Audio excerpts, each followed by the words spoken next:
Hello everyone, topic start करने के पहले एक छोटा सा इंस्ट्रक्शन। एसएससी जेई के लिए बेस्ट बुक्स और टेस्ट सीरीज का लिंक मैंने डिस्क्रिप्शन में दे दिया है, प्लीज़ चेक इट। अब हम टॉपिक स्टार्ट करते हैं। तो फ्रेंड्स, आज की क्लास में हम बात करेंगे पूरा कंसेप्ट आर्मेचर रिएक्शन का, सिंक्रोनस इम्पीडेंस का और फेजर डायग्राम का। तो अभी तक हमने फ्रेंड्स देखा था पूरे कंस्ट्रक्शन के बारे में हम बात किए थे, ऑपरेशन के बारे में बात किए थे, सिंक्रोनस मशीन का, जनरेटर और मोटर हम लोगों ने दोनों ही देखा था। और उसके साथ ही साथ हम लोगों ने पूरा आर्मेचर वाइंडिंग का कंसेप्ट देखा था, जिसमें आप लोगों ने coil span, coil pitch factor, distribution factor, winding factor और उससे रिलेटेड कैसे क्वेश्चन आते हैं वो सब हम लोगों ने देखा था।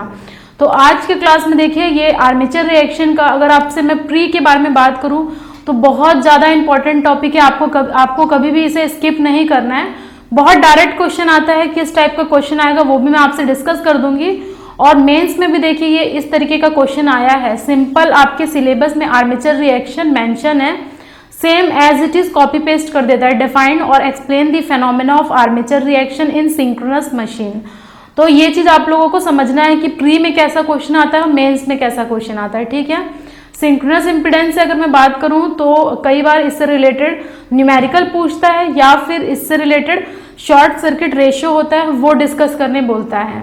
और फेजर डायग्राम में से कभी कभार क्वेश्चन आता है, किस टाइप का क्वेश्चन आएगा वो मैं आपसे डिस्कस करूंगी, ठीक है। तो हम स्टार्ट करते हैं हमारा पहला टॉपिक आर्मेचर रिएक्शन।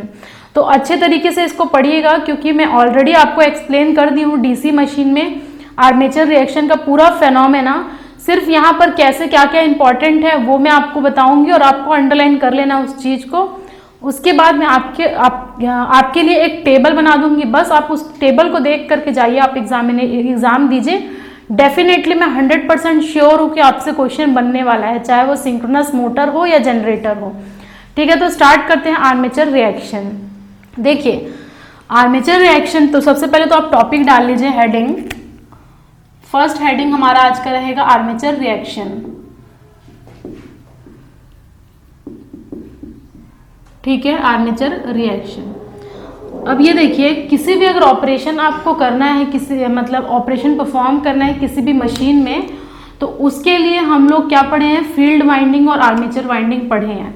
तो फील्ड वाइंडिंग में हमारा क्या देख रहे थे हम लोग कि वहाँ का जो भी फील्ड होगा वहाँ से कुछ फ्लक्स होता है जनरेट।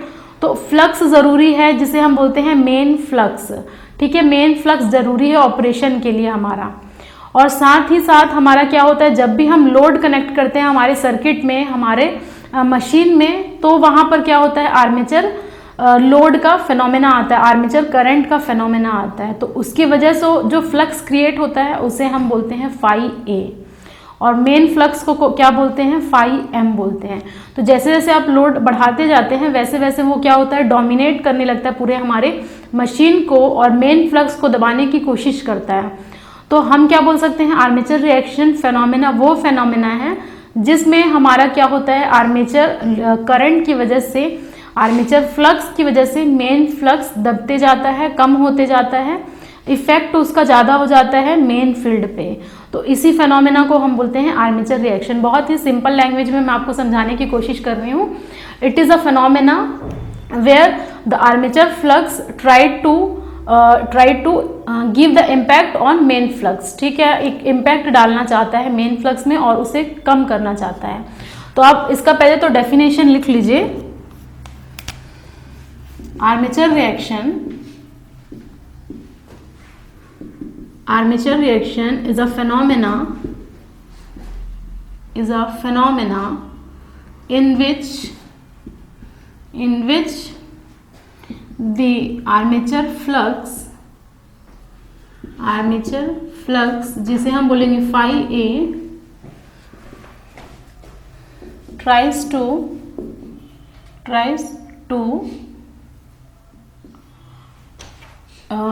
to आप क्या बोल सकते हैं, कम करने की कोशिश करेगा, tries to reduce the effect of main flux, ठीक है, जिसे हम बोल देंगे phi A।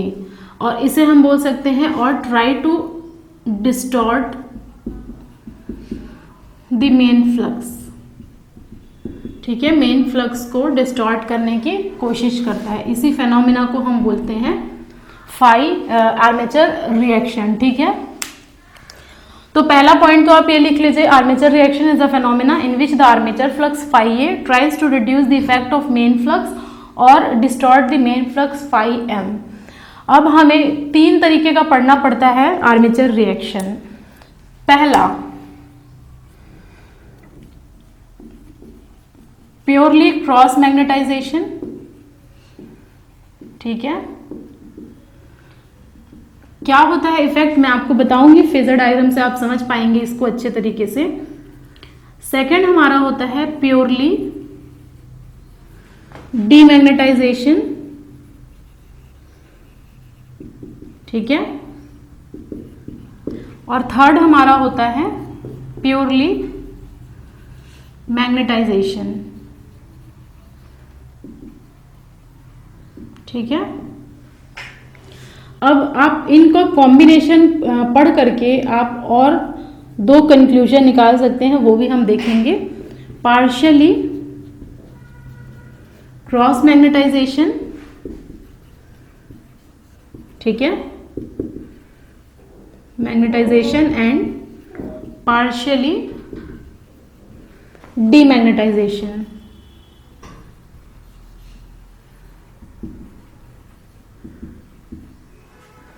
उसके बाद एक और हमारा बनता है पार्शियली और partly cross magnetisation, partly cross magnetisation and partly magnetisation.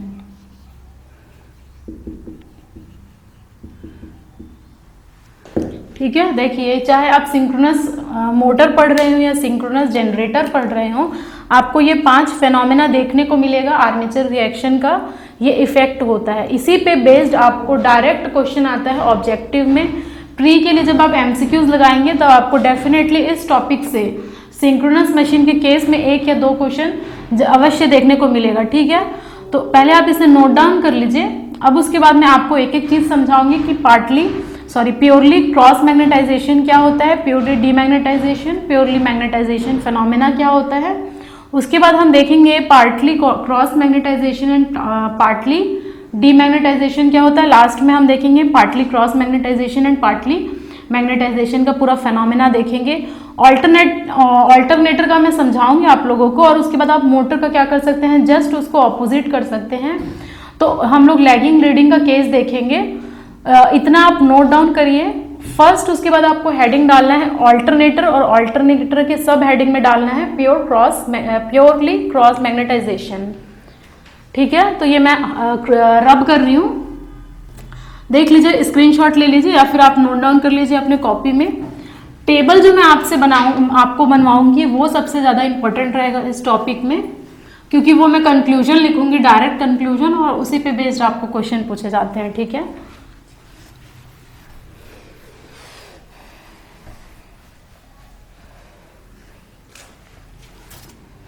आइए देखते हैं, पहला हम ऑल्टरनेटर का केस देख लेते हैं। फर्स्ट हमारा ए पार्ट ऑल्टरनेटर, ठीक है, ऑल्टरनेटर। और उससे भी पहला उसका हम फर्स्ट पार्ट देखेंगे जिसे हम बोलेंगे purely cross magnetisation, cross magnetisation. ये फेनोमेना क्या होता है इसे जरा समझिएगा। क्रॉस मैग्नेटाइजेशन का ये मतलब होता है, मान लीजिए हमारा मेन फ्लक्स इस डायरेक्शन में है, जिसे हम बोल दे रहे हैं फाई एम, ठीक है। तो जो भी हमारा लोड कनेक्ट करेंगे उसके बाद हमारा आर्मेचर फ्लक्स जनरेट होगा वो उसके क्वाड्रेचर में होगा, ठीक है, जिसे हम बोलेंगे फाई ए, ठीक है। देखिए अगर मान लीजिए ये इस डायरेक्शन में हमारा पूरा फाई एम जनरेट हो रहा है, main field flux phi M हमारा क्या है यहाँ पर, मेन फील्ड फ्लक्स, ठीक है। अगर आप लोड कनेक्ट करेंगे तो हमारा क्या होता है, आर्मेचर करंट का फिनोमेना आता है, और आर्मेचर करंट की वजह से हमारे पूरे सर्किट में फाई ए डेवलप्ड होता है, जिसे हम बोलते हैं आर्मेचर फ्लक्स, ठीक है। समझ आया इतना, ओके। और फेजर डायग्राम की सहायता से देख लीजिए आप, अगर हमारा यहाँ पर मान लीजिए फाई एम है, मान लीजिए इस डायरेक्शन में हमारा फाई एम प्रोड्यूस हो रहा है, तो क्वाड्रेचर यानी कि एग्जैक्टली इसके 90 डिग्री पे फाई ए हमारा प्रोड्यूस होगा, फाई ए हमारा यहाँ पर आएगा, ठीक है, फाई ए। तो मान लीजिए ये हमारा फाई ए हो गया, इन दोनों के बीच में एंगल है 90 डिग्री का, और इसी डायरेक्शन में हमारा क्या होगा, फाई ए के रिस्पेक्ट में हमारा ई प्रोड्यूस्ड हो जाएगा, ठीक है, ई हमारा ईएमएफ है, ईएमएफ प्रोड्यूस्ड होगा फाई ए में। देख लीजिए अच्छे तरीके से, ठीक है, ये हमारा ठीक है फेनोमेना फाई ए हो जाएगा, और इसी डायरेक्शन में हमारा करंट आई ए भी प्रोड्यूस्ड होगा। तो ये हो गया हमारा फेनोमेना किसका, प्योरली क्रॉस मैग्नेटाइजेशन का। तो यहाँ पर आपको क्या लिखना है, the armature flux, the armature flux is in quadrature, quadrature यानी कि 90 डिग्री होता है, ठीक है, quadrature with the main field flux, main field flux जिसे हम बोल देंगे फाई एम, फाई एम। तो इस तरीके से हमारा फाई ए क्या होता है, 90 डिग्री पे होता है फाई एम में, और इसमें हमारा इसे डिस्टॉर्ट करना चाहता है किसको, मेन फील्ड फ्लक्स को। तो इस फेनोमेना को हम बोलेंगे प्योरली क्रॉस मैग्नेटाइजेशन। और इसको इसके बगल में लिख लीजिए, ये हमारा केस होता है unity power factor, unity power factor load का, जिसे अगर ये यूनिटी पावर फैक्टर लोड हो जाएगा तो हम क्या बोलेंगे, इससे purely resistive case, purely resistive load, ठीक है, इतना आप देख लीजिए, purely resistive load and unity power factor load हो जाएगा, ठीक है, समझ आया इतना। तो बस आपको इस पूरे पॉइंट में ये ध्यान रखना है कि यूनिटी पावर फैक्टर लोड में प्योरली रेजिस्टिव लोड होता है, और प्योरली रेजिस्टिव के केस में हमारा क्रॉस मैग्नेटाइजेशन इफेक्ट आता है आर्मेचर रिएक्शन का, और वो भी कैसा, प्योरली क्रॉस मैग्नेटाइजेशन इफेक्ट, ठीक है। तो ये हमारा हो गया, देखिए फर्स्ट पॉइंट, इसे आप नोट डाउन कर लीजिए। उसके बाद में आपको सेकेंड हम फेनोमेना देखेंगे प्योरली डीमैग्नेटाइजेशन का, एंड फिर प्योरली मैग्नेटाइजेशन का केस देखेंगे, ठीक है। अगर आप इतना नोट डाउन कर लिए हैं तो मैं इसे मिटाना चाहूँगी। सेकेंड हम डालेंगे, इसे आप अंडरलाइन मार्क कर लीजिए पहले तो,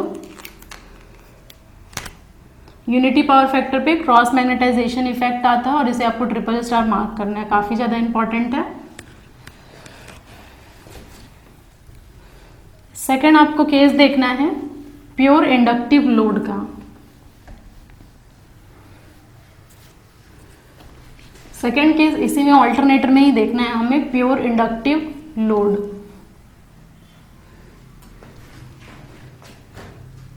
second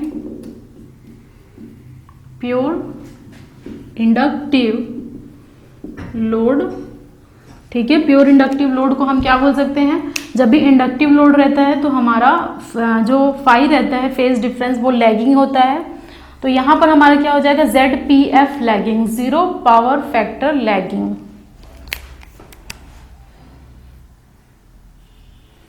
zero power factor lagging का केस है ये, क्योंकि इंडक्टिव लोड है इसीलिए यहाँ पर हमारा लैगिंग का केस आ रहा है। और अब आप सोच रहे होंगे कि जीरो पावर फैक्टर क्यों आ गया, तो यहाँ पर प्योर इंडक्टिव का केस है, तो मैं एक बार आपको समझाना चाहूँगी। मान लीजिए हमारा वोल्टेज V यहाँ पर है, ठीक है, लैगिंग का केस है, यानी कि 90 डिग्री एग्जैक्टली हमारा करंट I बनेगा, डाउनवर्ड डायरेक्शन में होगा, देख लीजिए ये V है, 90 डिग्री लैगिंग यानी कि नीचे आएगा डाउनवर्ड डायरेक्शन में, यहाँ पर हमारा I बनेगा, और इसको हम बोलेंगे प्योर 90 डिग्री है, तो प्योर इंडक्टिव लोड है ये, देख लीजिए। और प्योर इंडक्टिव लोड है यानी कि हमारा एंगल 90 डिग्री है, तो cos phi is equal to cos 90 degree. अब आपको पता होना चाहिए cos 90 डिग्री होता है 0, ठीक है, cos 90 डिग्री इक्वल टू 0 होता है, इसलिए इस केस को हम बोलते हैं जीरो पावर फैक्टर लैगिंग। तो समझ में आ जाना चाहिए इतना, बिल्कुल बेसिक है, बेसिक कंसेप्ट में आप लोगों को ये पढ़े होंगे आप लोग।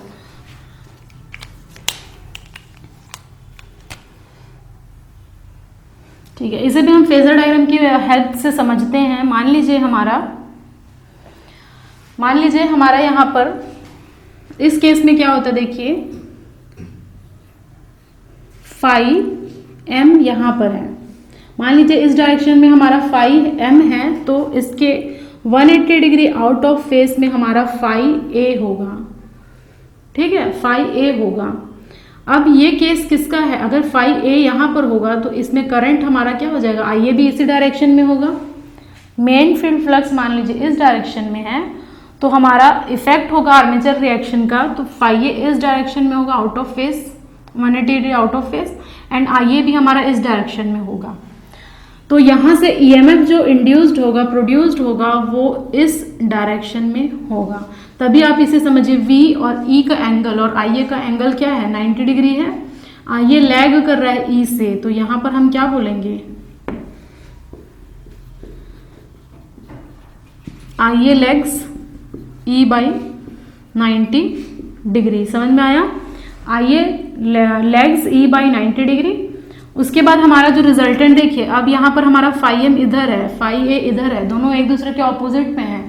तो रिजल्टेंट फाई अगर मैं बोलूँ तो क्या हो जाएगा, देखिए फाई एम माइनस फाई ए। ठीक है, दोनों का डिफरेंस हुआ, क्योंकि दोनों के बीच में माइनस का साइन है, यानी कि ओवरऑल अगर हम फ्लक्स देखेंगे तो कम होते जाएगा, फ्लक्स रिड्यूसेस। फ्लक्स यहाँ पर क्या हो जाएगा, रिड्यूस्ड हो जाएगा, और फ्लक्स रिड्यूस्ड हुआ तो हमारा क्या हो जाएगा, टर्मिनल वोल्टेज भी हो गया कम, reduces. Terminal voltage also reduces. और इस इफेक्ट को हम क्या बोलते हैं, इस इफेक्ट को हम बोलते हैं purely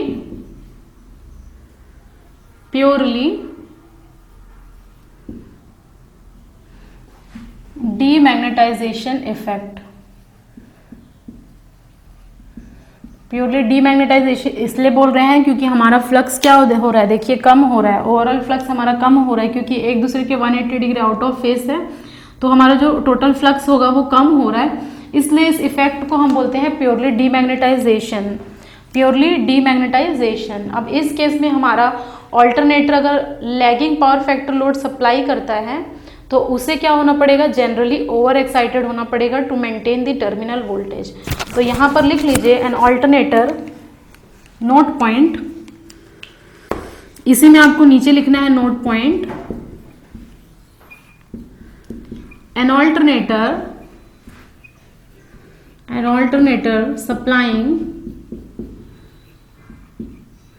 supplying the lagging power factor load is generally overexcited in order to maintain the terminal voltage।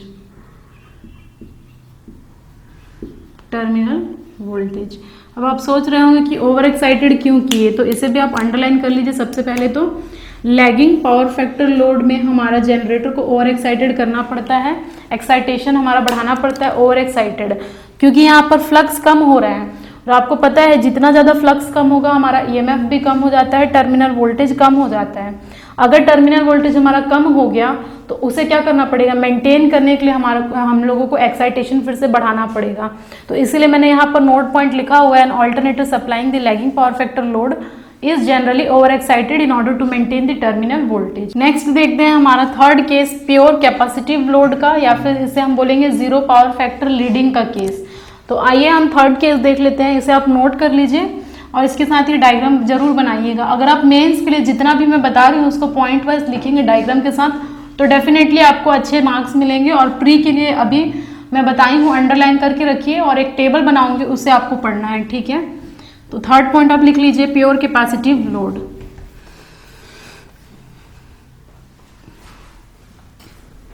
Pure capacitive load, उसके बगल में आपको लिखना है जीरो पावर फैक्टर लीडिंग।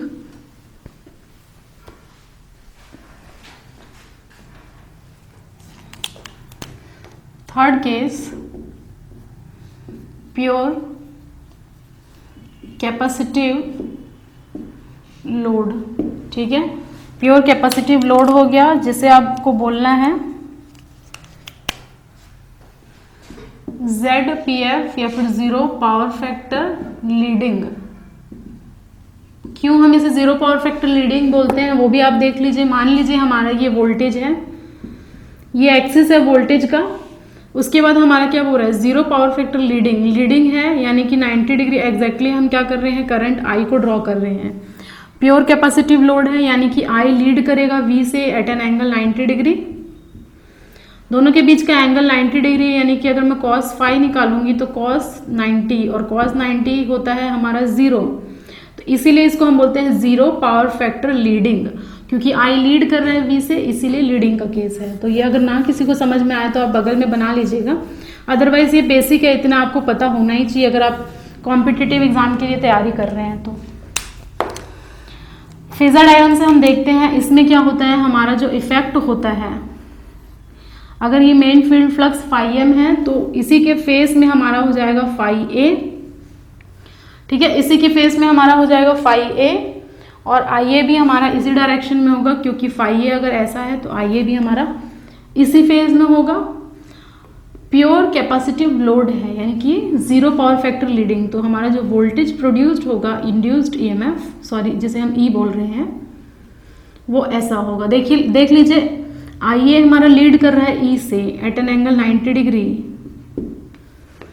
ठीक है, तो इसीलिए इसको हम बोलते हैं प्योर कैपेसिटिव लोड या फिर जीरो पावर फैक्टर लोड। इसमें आपको लिखना है the armature flux, the armature flux is in the same phase, is in the same phase to that of the main field flux। ठीक है, फाई एम के phase में होगा। सेकंड पॉइंट क्या होगा इसमें, देखिए अब आपका अगर मैं ओवरऑल बोलूं, फ्लक्स हमारा हम फाई जिसे बोल रहे हैं, ओवरऑल रिजल्टेंट हमारा फ्लक्स है, रिजल्टेंट फ्लक्स है, वो क्या हो जाएगा, phi is equal to phi M plus phi A होगा। और ये phi M plus phi A है, यानी कि जितना आप फाई एम फाई ए बढ़ाएंगे उतना ही हमारा रिजल्टेंट फ्लक्स बढ़ेगा। तो यहां पर हम बोलेंगे फ्लक्स इंक्रीजेस, और अगर आपको पता है फ्लक्स इंक्रीज होगा तो हम बोलेंगे hence terminal voltage will increase, terminal voltage will increase. ठीक है, टर्मिनल वोल्टेज बढ़ गया, और इस केस को हम बोलते हैं प्योरली मैग्नेटाइजेशन। प्योरली मैग्नेटाइजेशन क्यों बोलते हैं प्योरली मैग्नेटाइजेशन, क्योंकि देखिए हमारा टर्मिनल वोल्टेज क्या हो चुका है, टर्मिनल वोल्टेज इंक्रीज हो चुका है और फ्लक्स हमारा बढ़ रहा है, तो हम बोलेंगे मैग्नेटाइजेशन। और इस केस में फिर से आपको नोट पॉइंट लिखना होगा। नोट पॉइंट ये है कि अगर कोई ऑल्टरनेटर है हमारा, ऑल्टरनेटर को हम लीडिंग पावर फैक्टर में चला रहे हैं, तो वो क्या करेगा, वो हमारा टर्मिनल वोल्टेज को मेंटेन करने के लिए कम करना पड़ेगा। ठीक है, तो इसे हम क्या बोलते हैं, अंडर एक्साइटेड, यानी कि उसका एक्साइटेशन लेवल कम करना पड़ेगा in order to maintain the terminal voltage, क्योंकि टर्मिनल वोल्टेज बढ़ चुका है। तो आपको लिखना है an alternator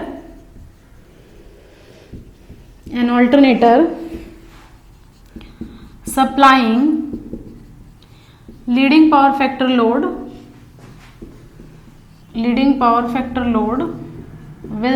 is generally under excited। ठीक है, under excited to maintain the terminal voltage,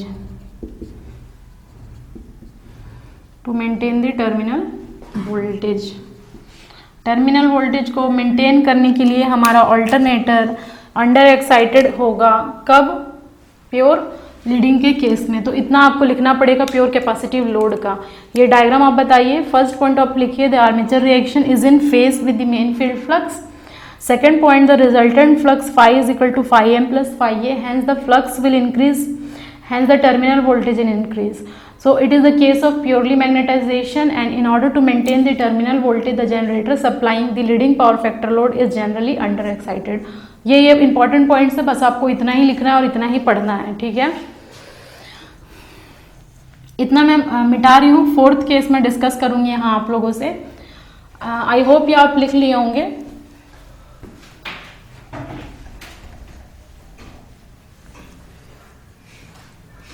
fourth case होगा हमारा partially cross magnetisation and partially demagnetisation का केस होगा, ठीक है।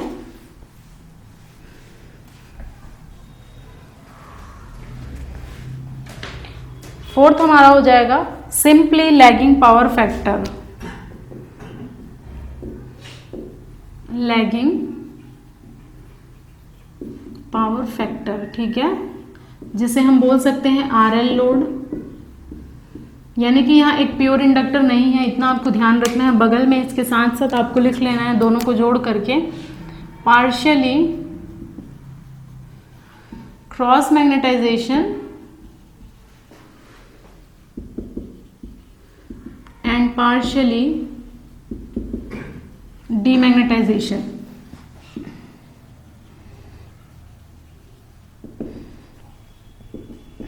ठीक है, ये इंपॉर्टेंट है, इसे आपको अंडरलाइन करना है, ट्रिपल स्टार मार्क करना है।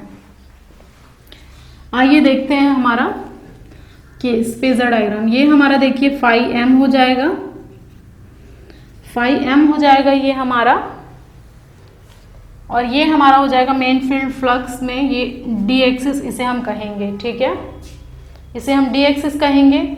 उसके बाद हमारा टर्मिनल वोल्टेज, जैसा कि हम ये ले रहे थे क्यू एक्सिस में डेवलप होगा, इसे हम क्यू एक्सिस बोल दिए।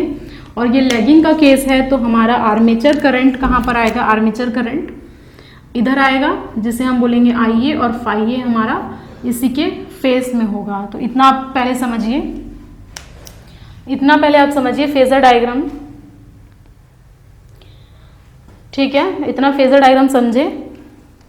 उसके बाद देख लीजिए इसमें हमारा फाई का दो कंपोनेंट आएगा, क्योंकि ये डी एक्सिस है तो इसे आप बोल दीजिए फाई ए डी, और ये क्यू एक्सिस है तो इसे आपको बोलना है फाई ए क्यू, जिसे आप फाई ए क्यू को, क्योंकि ये एग्जैक्टली 90 डिग्री आ रहा है तो ये हमारा हो जाएगा क्रॉस मैग्नेटाइजेशन, क्रॉस मैग्नेटाइजेशन वाला फ्लक्स, ठीक है, क्रॉस मैग्नेटाइजेशन वाला फ्लक्स, और ये हमारा हो जाएगा डीमैग्नेटाइजेशन वाला flux, demagnetising component.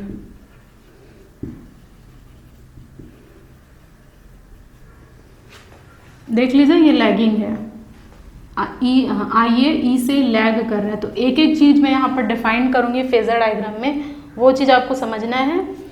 First phi A सी, इसे आप ए सी भी बोल सकते हैं क्योंकि ये क्रॉस मैग्नेटाइजेशन कंपोनेंट है फाई ए का, स्लैश फाई ए क्यू। तो जो जनरली आप बुक में देखेंगे वो फाई ए सी रहेगा, इसे हम बोल दे रहे हैं क्रॉस मैग्नेटाइजिंग कंपोनेंट, ठीक है,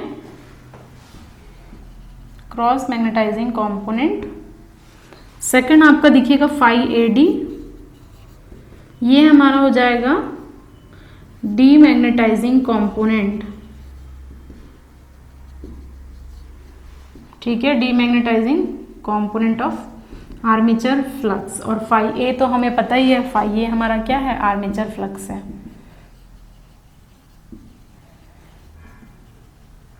और इस पूरे फेनोमेना हमारा जो आता है इसे हम बोलते हैं partly cross magnetisation and partly demagnetisation. Lagging power factor का लोड है, यानी कि आर एल लोड होगा, यहाँ पर प्योर इंडक्टर नहीं होगा, इंडक्टर के साथ में एक रेजिस्टेंस भी होगा, और इस पूरे केस को हम बोलते हैं लैगिंग पावर फैक्टर या फिर आर एल लोड। इतना आपको समझ में आया, ठीक है, नोट डाउन कर लीजिए। फिर हम सेकेंड देखेंगे। लास्ट जो केस है आपका देख लीजिए, ये मैं रब कर रही हूँ, आप स्क्रीनशॉट या फिर अपने कॉपी में नोट डाउन कर लीजिए अच्छी तरीके से। सिर्फ आप इतना पढ़ के जाइए, मैं डेफिनेटली बोल रही हूँ आपसे क्वेश्चन जरूर बनेगा इस टॉपिक से, आर्मेचर रिएक्शन से।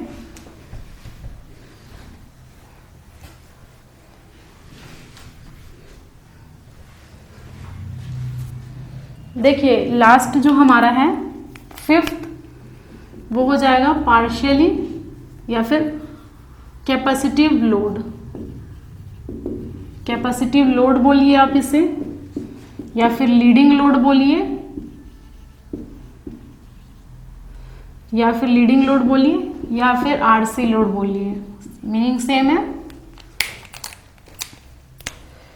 मीनिंग आपका यहाँ सेम रहेगा। फेजर डायग्राम की हेल्प से हम देख लेते हैं। फेजर डायग्राम हमारा क्या हो जाएगा, देखिए ये हमारा फाई एम है, ई हमारा हमेशा यहीं पर रहेगा, तो ये हो जाएगा हमारा ईएमएफ। ये लीडिंग है तो हम बोलेंगे यहाँ पर हमारा फाई ए आएगा, देख लीजिए फाई ए, और या फिर पहले आई ए लिखिए, फिर हमारा ये हो जाएगा फाई ए, ठीक है। इनके बीच में देखिए 90 degree sorry, I a lead कर रहा है ई से, और इसका जो 2 कंपोनेंट होगा उसे हम फिर से क्या बोलेंगे, phi A C and phi A D. ये हमारा डी एक्सिस है और ये हमारा क्यू एक्सिस है। हमेशा ईएमएफ कहाँ पर है, देखिए इस क्यू वाले एक्सिस में है। तो इतना समझ में आया फेजर डायग्राम। फिर से हमें यही लिखना है, cross magnetisation and phi AD नहीं है, ये ए एम है, क्योंकि ये मैग्नेटाइजिंग कंपोनेंट आता है लीडिंग के केस में। तो ए सी हमारा हो जाएगा क्रॉस मैग्नेटाइजिंग कंपोनेंट, ठीक है, क्रॉस मैग्नेटाइजिंग कंपोनेंट, और फाई ए एम हमारा मैग्नेटाइजिंग कंपोनेंट हो जाएगा।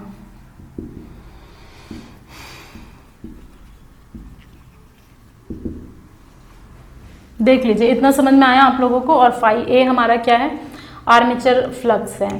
तो और इस केस में हमारा जो बनेगा वो हो जाएगा आर्मेचर रिएक्शन का इफेक्ट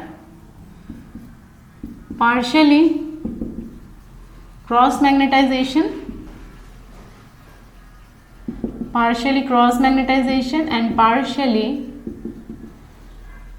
मैग्नेटाइजेशन, ठीक है। तो ये पांचों केस मैंने डिस्कस किया है। ऑल्टरनेटर के केस में पूरा ऑपोजिट हो जाएगा हमारा मोटर के केस में। तो ये मान लीजिए हमारा ऑल्टरनेटर का केस है, तो इसमें मैंने लिखा है partially cross magnetisation and partially magnetisation. अगर ये मोटर होता तो ये partially cross magnetisation and partially demagnetisation हो जाता, जस्ट ऑपोजिट फेनोमेना हो जाता।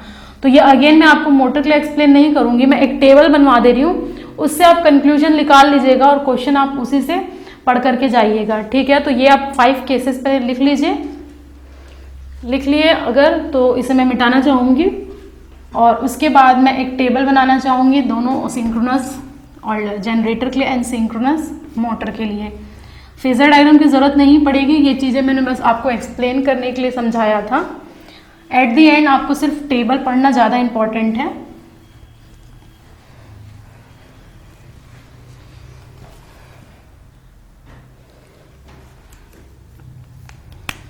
एक तरफ आप लोगों को सबसे पहले लोड डालना है, तो यहाँ पर आप लिख लीजिए पावर फैक्टर,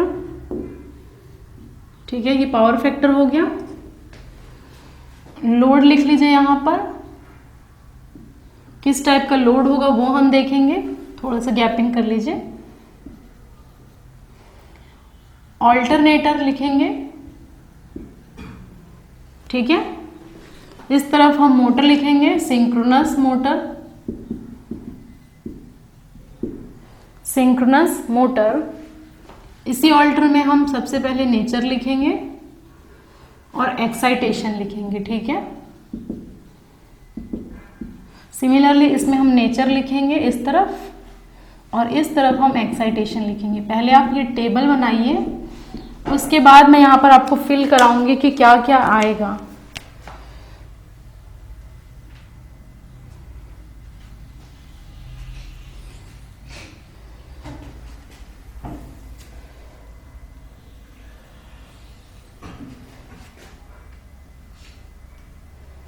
ठीक है, तो आप 2 पेज ले लीजिए, बेटर रहेगा। आप उसको उसमें ड्रॉ करेंगे 2 पेज में, बीच का अगर कोई पेज है तो उसमें आप लिख लीजिए। ऑल्टरनेटर मोटर को मैं यहाँ अलग लिख दे रही हूँ, देख लीजिए। ये हमारा ऑल्टरनेटर का केस है, ये हमारे सिंक्रोनस मोटर का केस है, इतना। और ये हमारा हो जाएगा इतना। टेबल आपको बनाना पड़ेगा, ठीक है।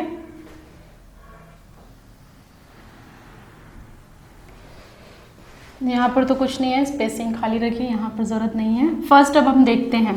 तो पहला केस मैंने जैसे कि डिस्कस किया था आप लोगों के लिए, तो वो था हमारा यूपीएफ का केस, यूनिटी पावर फैक्टर, ठीक है।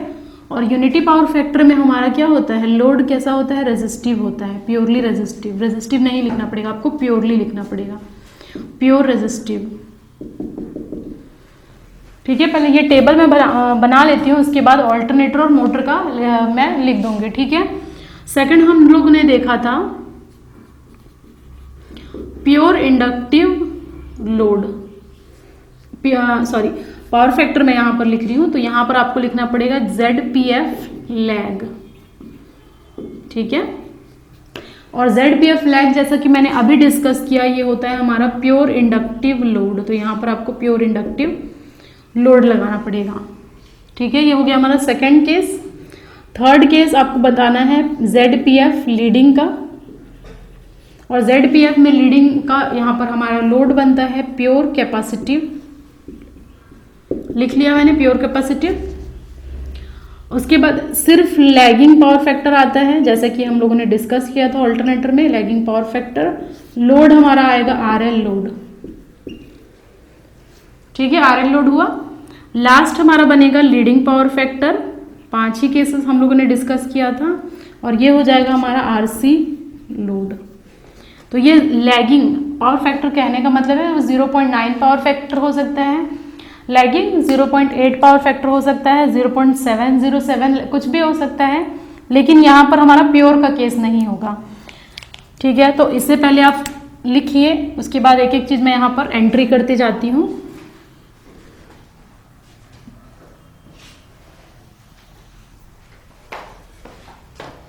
सिर्फ आप ये अगर पढ़ करके जाएंगे तो आपको कुछ भी थ्योरी पढ़ने की ज़रूरत नहीं पड़ेगी प्री के लिए, और इवन हम मेंस पे भी इस टेबल से पूरा थ्योरी लिख सकते हैं। तो ये टेबल आपके लिए बहुत ज़्यादा इंपॉर्टेंट रहने वाला है पूरे एग्जामिनेशन में। अगर सिंक्रोनस मशीन की मैं बात करूँ तो इस टॉपिक से डेफिनेटली आपको क्वेश्चन ज़रूर देखने को मिलेगा, ठीक है। तो ये लिख लेते हैं पहले। देखिए अभी हम लोगों ने देखा था कि प्योर यूपीएफ के केस में प्योर रेजिस्टिव नेचर कैसा था हमारा, क्रॉस मैग्नेटाइजेशन था,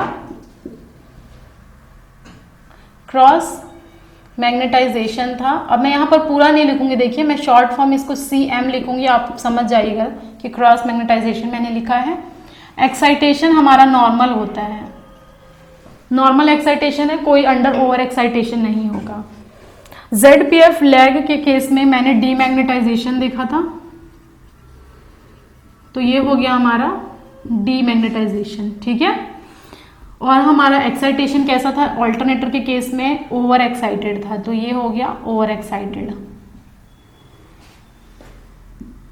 आइए थर्ड केस देखते हैं, ZPF लीडिंग। प्योर कैपेसिटिव के केस में हम लोगों ने देखा था मैग्नेटाइजेशन, आर्मेचर रिएक्शन का इफेक्ट था वो मैग्नेटाइजेशन नेचर का था, और यहां पर हमारा था अंडर एक्साइटेड, ठीक है, अंडर एक्साइटेड।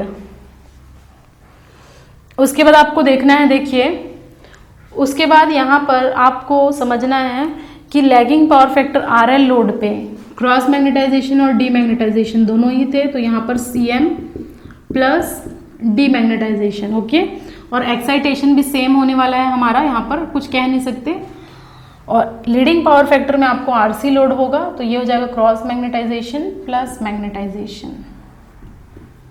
इतना आपको ध्यान रखना है, ठीक है,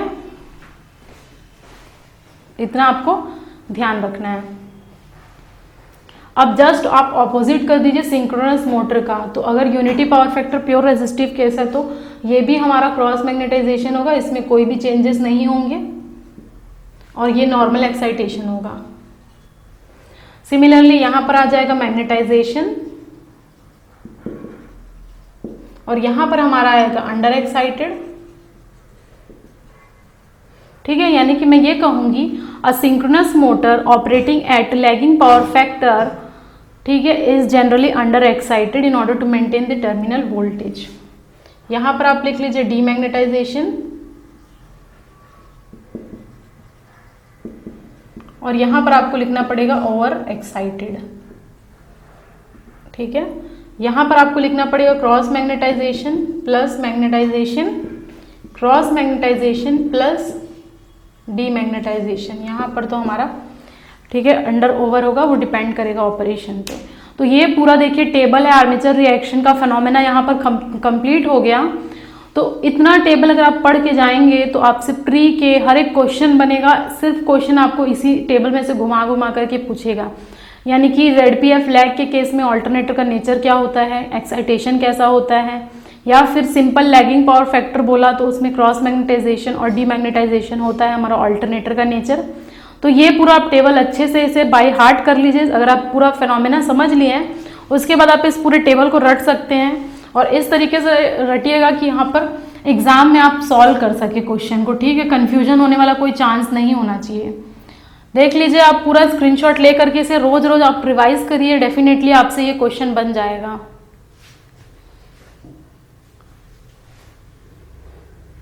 ठीक है, इतना अगर आप नोट डाउन कर लिए हैं तो मैं इसे रब करके नेक्स्ट टॉपिक पे मूव ऑन करना चाहूंगी, सिंक्रोनस इम्पीडेंस पे। ओके,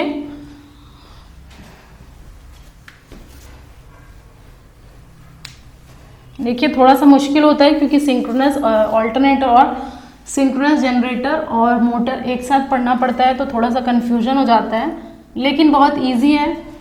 सिर्फ आप ऑल्टरनेटर का याद रखिए, आप मोटर का सॉल्व कर लेंगे, या फिर अगर कोई मोटर का याद रखना चाहते हैं तो ऑल्टरनेटर का आप सिंपली ऑपोजिट करके याद रख सकते हैं। दोनों को एक साथ याद रखने की कोशिश मत करिए, अदरवाइज भूल जाएंगे।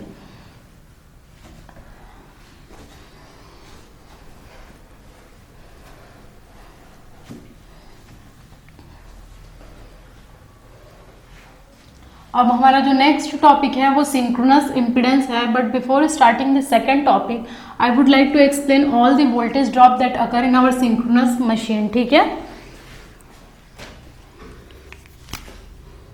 सेकेंड हमारा आज का टॉपिक है सिंक्रोनस इम्पीडेंस। बहुत इंपॉर्टेंट टॉपिक है जिसे हम बोलते हैं ZS से रिप्रेजेंट किया जाता है। इतना आपको पहले लिखिए, उसके बाद मैं आपको एक एक एक्सप्लेन करूंगी वोल्टेज ड्रॉप।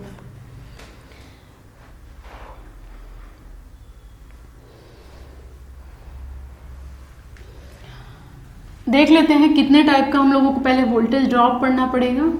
तो लिखिए यहाँ पर वोल्टेज ड्रॉप्स।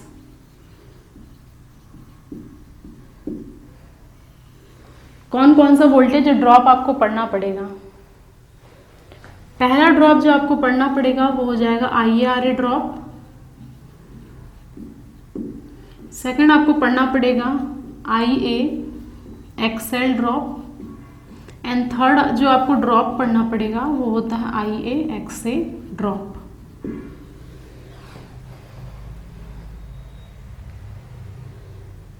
ठीक है, इतना नोट डाउन कर लिए।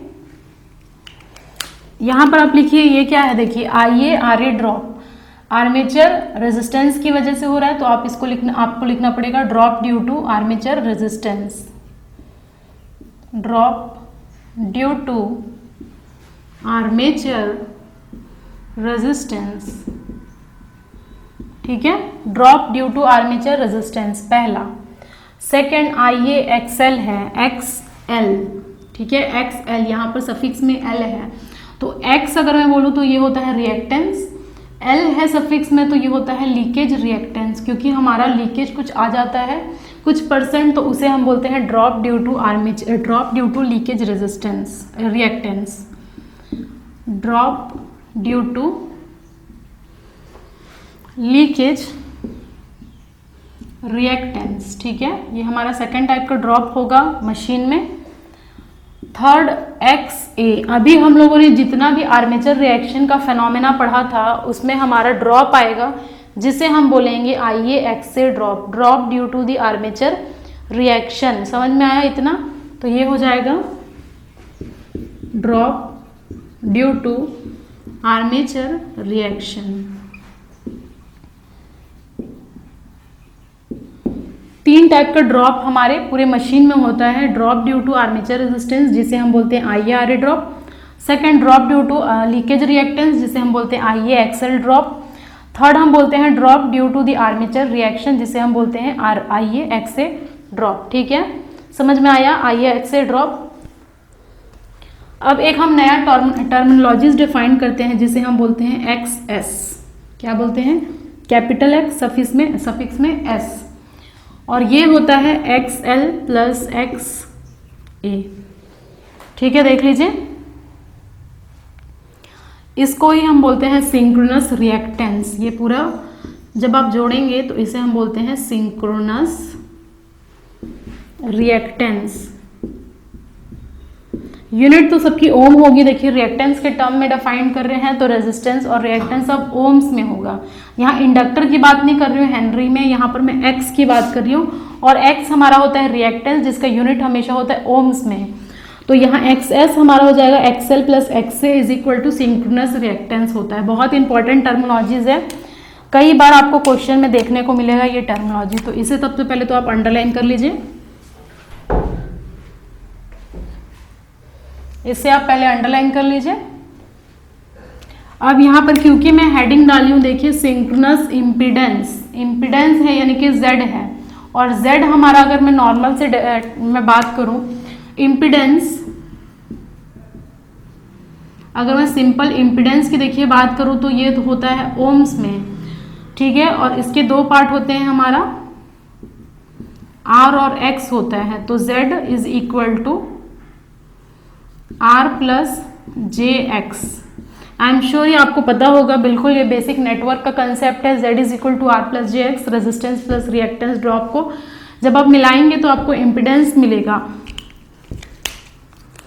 तो यहाँ पर ZS हमारा क्या है? ZS है हमारा RA plus JXL plus XA, और इसे मैं कंबाइन करके क्या बोल दे रही हूँ? ZS is equal to RA plus JXS,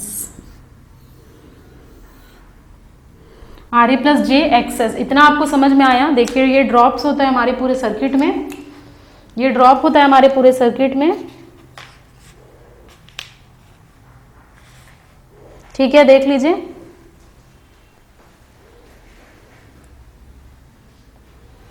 ठीक है, देख लिए सिंक्रोनस इम्पीडेंस का यहाँ से कंसेप्ट आएगा, देख लीजिए यहाँ पर। उसके बाद हम देखेंगे फेजर डायग्राम क्या होता है। तो इसके पहले आप लोगों को समझना है कि सिंक्रोनस इम्पीडेंस आखिर क्या होता है। ठीक है, देख लीजिए, ये पूरा वोल्टेज ड्रॉप बहुत इंपॉर्टेंट है आपके एग्जामिनेशन पॉइंट ऑफ व्यू से। आगे जब हम मेथड्स देखेंगे कैलकुलेट करने का synchronous impedance, open circuit test and short circuit test, वो भी मैं आपको डिस्कस करूंगी। लेकिन यहाँ पर जो बेसिक टर्मिनोलॉजीज आती है ZS is equal to RA plus JXS, यही हमारा होता है सिंक्रोनस इम्पीडेंस। ठीक है, सिंक्रोनस इम्पीडेंस बहुत मैं बेसिक से आपको पढ़ा रही हूँ, आपको किसी भी बुक पढ़ने की ज़रूरत नहीं है, सिर्फ आप मेरा लेक्चर अच्छे तरीके से देखिए, एक एक चीज़ नोट करिए, देन डेफिनेटली आपको क्वेश्चंस बनेंगे। क्योंकि बहुत सारा बेसिक मैंने बताया हुआ है, तो आई एम श्योर ये आप लोगों को समझ में आ रहा होगा। Armature resistance, armature reaction drop and leakage drop, ये तीन ही ड्रॉप होते हैं हमारे पूरे मशीन में, जिसे हम कंबाइन करके बोलते हैं सिंक्रोनस इम्पीडेंस। तो ये अगर आप लिख लिए हैं सिंक्रोनस इम्पीडेंस, समझ में आ गया आप लोगों को कौन कौन सा ड्रॉप इसमें आपको कंसिडर करना पड़ता है। तो यहाँ पर मैं 3 फेजर डायग्राम ड्रॉ करना चाहूँगी, और उसके बाद हम एक कंक्लूजन निकालेंगे क्या क्या एंगल डिफाइन होता है और फॉर्मूला क्या है। तो 3 केस हम डिस्कस करेंगे अगेन यहाँ पर, लैगिंग, लीडिंग और पावर यूनिटी पावर फैक्टर का।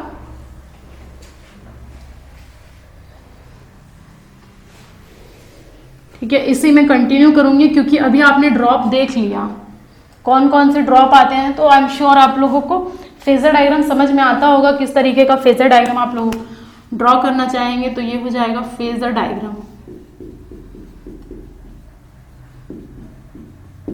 फेजर डायग्राम,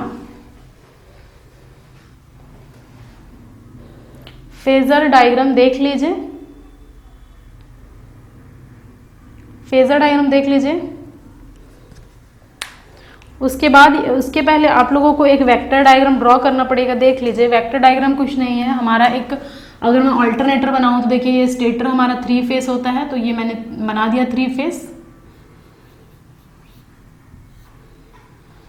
क्योंकि हमारा स्टेटर में ऑल्टरनेटर है, ये ऑल्टरनेटर का है ना, मैं मोटर अभी डिस्कस नहीं कर रही हूँ।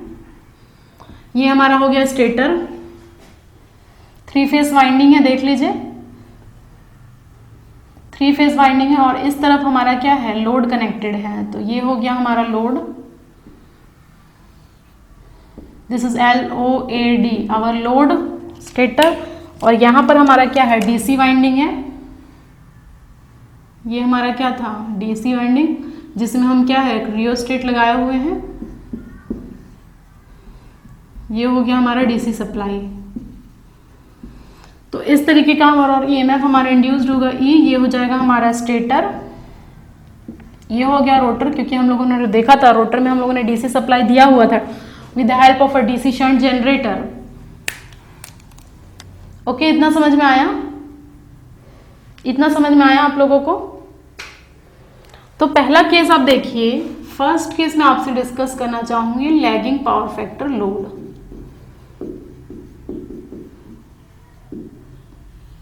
जितना भी मैंने अभी तक आप लोगों को एक्सप्लेन किया है, resistance, reactance, synchronous reactance, leakage reactance और आर्मेचर रिएक्शन, उसी चीज को मैं यहाँ पर फेजर डायग्राम के टर्म में एक्सप्लेन करना चाहूंगी।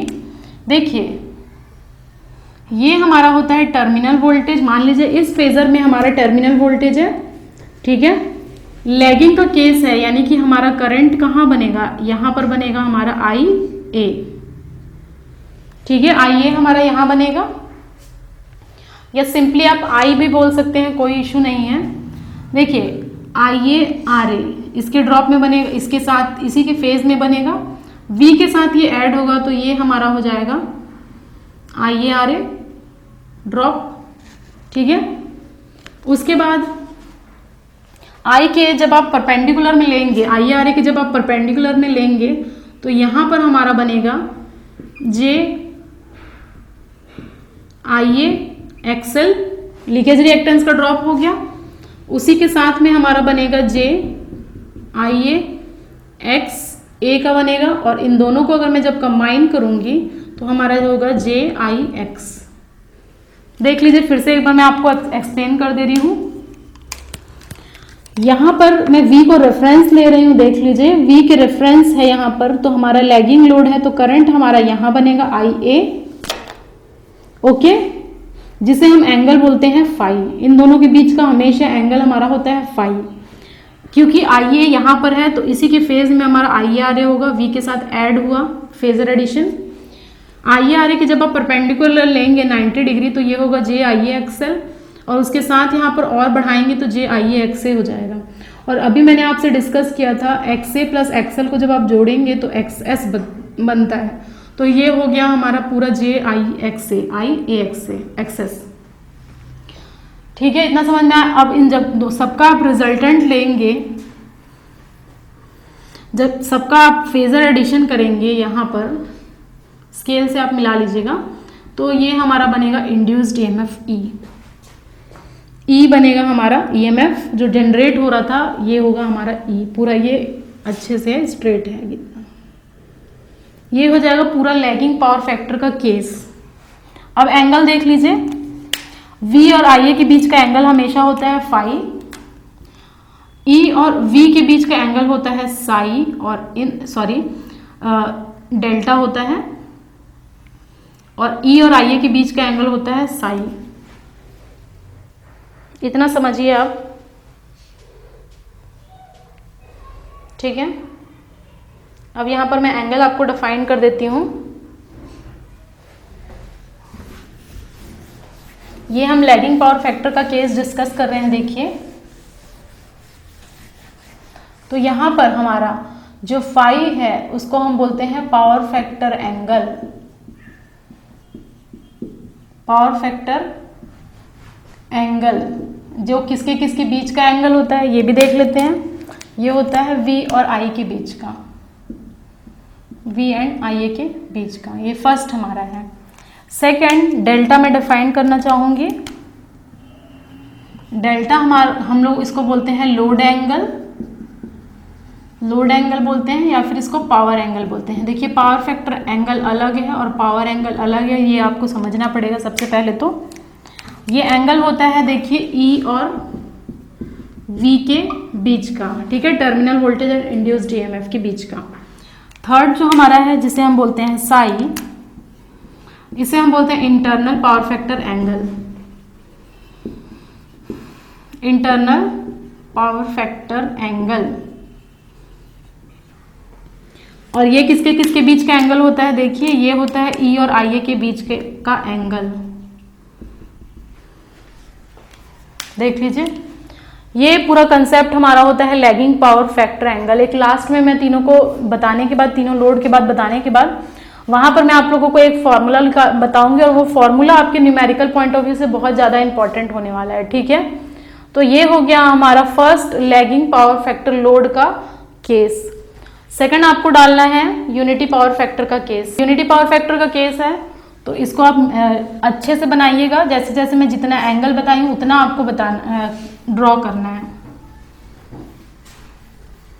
देख लीजिए, वीडियो को आप पॉज करके भी बाद में कभी देख सकते हैं और ड्रॉ कर सकते हैं, फिर आप मैच करिए आपने सही ड्रॉ किया है या नहीं किया है। सेकंड आपका आ जाएगा unity power factor, unity power factor का लोड, ठीक है। यूनिटी पावर फैक्टर का लोड आ गया। कुछ नहीं है, स्टार्ट करिए V से, स्टार्ट करिए V से, क्योंकि यूनिटी पावर फैक्टर है तो IA हमारा कहाँ होगा, इसके फेस में होगा, सही है। और IA के फेस में हमारा IARA ड्रॉप होगा और IARA के परपेंडिकुलर में जब आप कंसिडर करेंगे तो ये हो जाएगा JIAXA।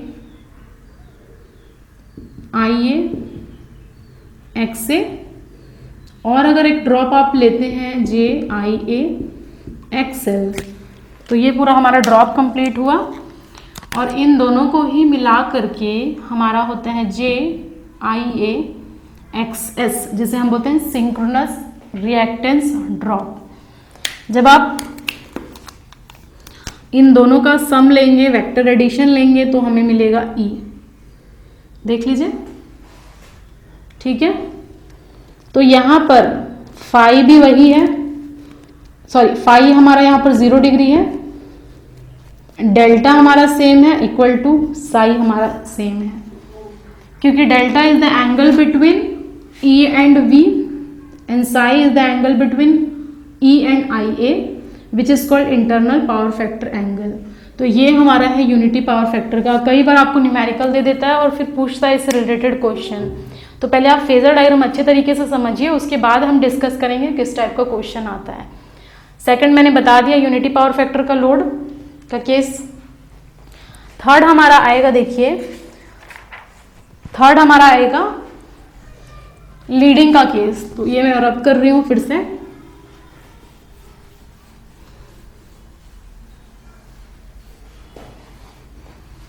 देखिए, कुछ लोगों को फेजर डायग्राम से काफ़ी ज़्यादा डर लगता है, तो ट्रांसफॉर्मर मैंने इतना पढ़ाया है, आपको इतना समझ में आना चाहिए। फेजर डायग्राम ये तो बिल्कुल बेसिक है। Leading power factor load, leading power factor load, okay. ये देख लीजिए, ये हमारा क्या हो जाएगा, V हो जाएगा। ये टर्मिनल वोल्टेज से हम हमेशा स्टार्ट करते हैं। उसके बाद ये लीडिंग है तो करंट हमारा, इसको थोड़ा सा नीचे बनाते हैं क्योंकि ये हो जाएगा V, क्योंकि लीडिंग पावर फैक्टर है तो IA हमारा यहाँ आएगा, ठीक है। लीड कर रहा है ना, देखिए IA हमेशा लीड कर रहा है, इसके बीच का एंगल क्या हो जाएगा, फाई। उसके बाद IARA ड्रॉप कहाँ पर होगा, ऐसा होगा, ये हमारा IARA ड्रॉप है, क्योंकि IA यहाँ पर है, पैरेलल इसमें लेंगे तो ये IARA ड्रॉप होगा। इसको लेंगे तो ये जे आई ए एक्स से ड्रॉप होगा, फिर इसके साथ लेंगे तो ये जे आई ए एक्स से ड्रॉप होगा 90 डिग्री पे।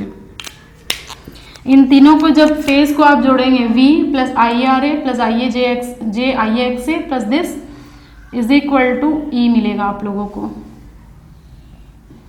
यहाँ से मिला ई, और इसको हम बोलते हैं जे आई ए एक्सेस।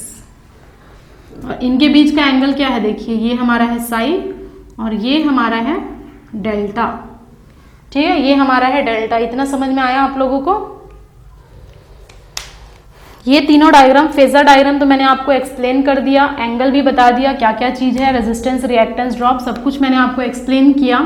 V हमारा टर्मिनल वोल्टेज है, E हमारा इंड्यूस्ड ईएमएफ है। अब यहाँ पर एक चीज निकल करके आता है phi is equal to psi is equal to phi plus minus delta.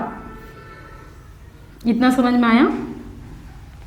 Sai is equal to phi plus minus delta. जैसा कि अभी हमने लैगिंग का केस पढ़ा था तो वहां हमारा साई क्या आ रहा था, पेज पलट करके देखिए, 5 प्लस डेल्टा आ रहा था, तो यहाँ पर प्लस जो है वो लैगिंग को शो करता है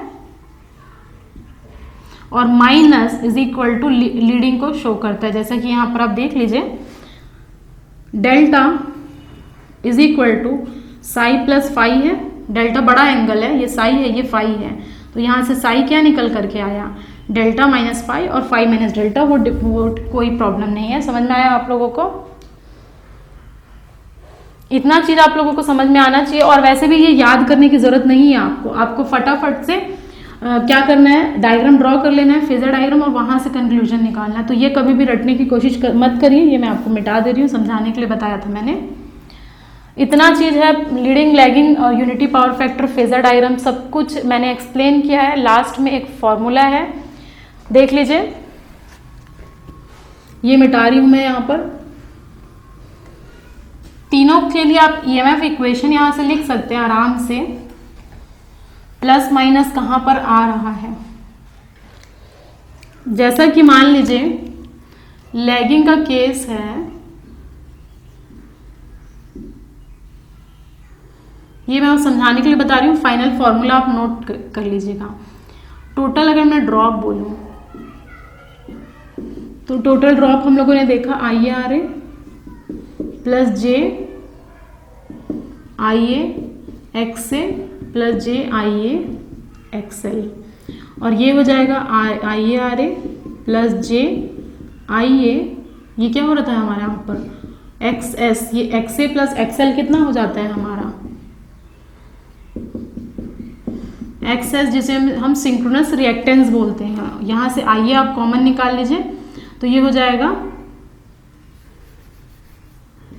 आई A R A plus J X S. ठीक है, समझ में आया इतना? समझ में आया इतना? जिसे आप बोल सकते हैं आई ए जेड एस। यहां पर हमारा R A plus J X S is equal to Z S, जैसा कि मैंने अभी आपको एक्सप्लेन किया था, तो ये हो जाएगा आई ए जेड एस। और हमारा E इज इक्वल टू क्या था, V प्लस जो ड्रॉप था, तो V plus I A Z S. तो इतना है, देखिए ये सब चीज़ें आप फेजर डायग्राम के हेल्प से खुद समझ सकते हैं, खुद यहाँ पर आप समझ सकते हैं फेजर डायग्राम। टोटल ड्रॉप हमारा आई R A plus J I A X A plus J I A x L है। यहाँ पर मैंने आई ए को कॉमन निकाला है और x A plus x L की वैल्यू एक्स एस डाल दी है। आई ए को फिर मैंने कॉमन निकाला तो R A plus J X S, जो कि हमारा जेड एस बनेगा। और ई हमारा क्या है, हम लोग देखा वेक्टर एडिशन है हम लोगों ने, V plus J I A X Z S है। तो ये सब चीज़ें पूरे ड्रॉप के बारे में, और मैंने सिंक्रोनस इम्पीडेंस फेजर डायग्राम के बारे में बताया हुआ है। यहाँ पर आप एक नोट पॉइंट करके फॉर्मूला लिख लीजिए लास्ट में। Note point first, E is equal to under root of, जब आप इसका पूरा सॉल्व करेंगे, रूट पूरा J का टर्म को सॉल्व करेंगे तो एक फॉर्मूला बनेगा V cos phi plus I R A whole square plus में V sine phi plus minus I A X S का होल स्क्वायर। ये फॉर्मूला बहुत ज़्यादा इंपॉर्टेंट है न्यूमेरिकल पॉइंट ऑफ व्यू से। जब हम सॉल्व करेंगे मेंस के लिए तब हम वहाँ पर बात करेंगे। प्लस होता है लैगिंग के लिए और माइनस होता है हमेशा लीडिंग के लिए। तो क्वेश्चन आएगा तब मैं ये चीज़ आपको डिस्कस करूँगी, फॉर्मूला हम कैसे यूज़ करते हैं। ठीक है, note point second, note point second, the phase angle between armature MMF and main field MMF in alternator is equal to 90 plus psi, 90 plus psi,